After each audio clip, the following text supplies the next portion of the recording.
Membaca apapun yang berisikan informasi yang baru menurut aku itu adalah hal baik, tetapi ada kategori bacaan yang aku kurangi atau aku hindari yaitu kategori self motivation. Dan ini adalah alasan jujur aku. Yang pertama, buku motivasi itu bikin aku capek karena hanya full berisikan reminder dan seringkali itu hanya menyentuh permukaan emosi kita saja. Dan emang nggak ada yang salah dengan itu karena mengingat seseorang itu adalah hal baik. Namun bagi aku, kalau terlalu lama-lama dengan buku motivasi yang tanpa aksi yang nyata, itu membuat kita hanya drain dan membuang waktu saja. Aku jadi ingat frasa lucu yang pernah aku dengar. Untuk jadi sukses, itu nggak semudah cocoknya motivator. Dan menurut aku, itu benar. Kedua, tidak ada panduan taktis yang bisa kita ikuti secara khusus yang berbasis sains, data konkret, atau dari penelitian seorang expert yang punya pengalaman di bidang sosiologi,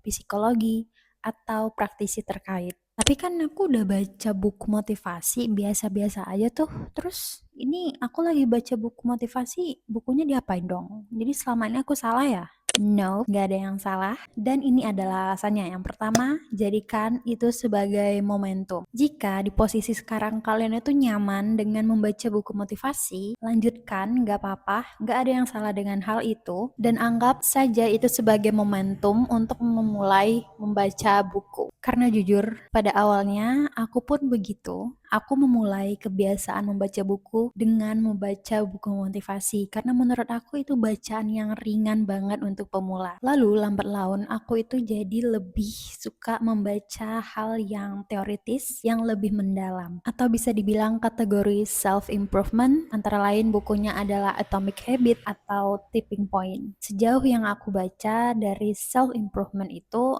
aku bisa lebih tahu bagaimana cara untuk hidup lebih baik. Seperti aku lebih tahu cara untuk mengatasi procrastination dengan teknik 2 menit yang dijabarkan di dalam buku Atomic Habit. Yang kedua, as reminder. Ya, karena buku motivasi itu bersifat ringan, jadi itu bisa menjadi solusi buat kamu yang mungkin kelelahan dengan realita kehidupan dan membutuhkan semacam siraman positif untuk bisa menenangkan permukaan emosi kamu. So, kalau kalian saat ini sedang memulai kebiasaan membaca buku, buku apa yang sedang menemani kebiasaan baru kamu? Atau kamu ada rekomendasi buku self-improvement yang menarik untuk dibahas? Let me know in the comment.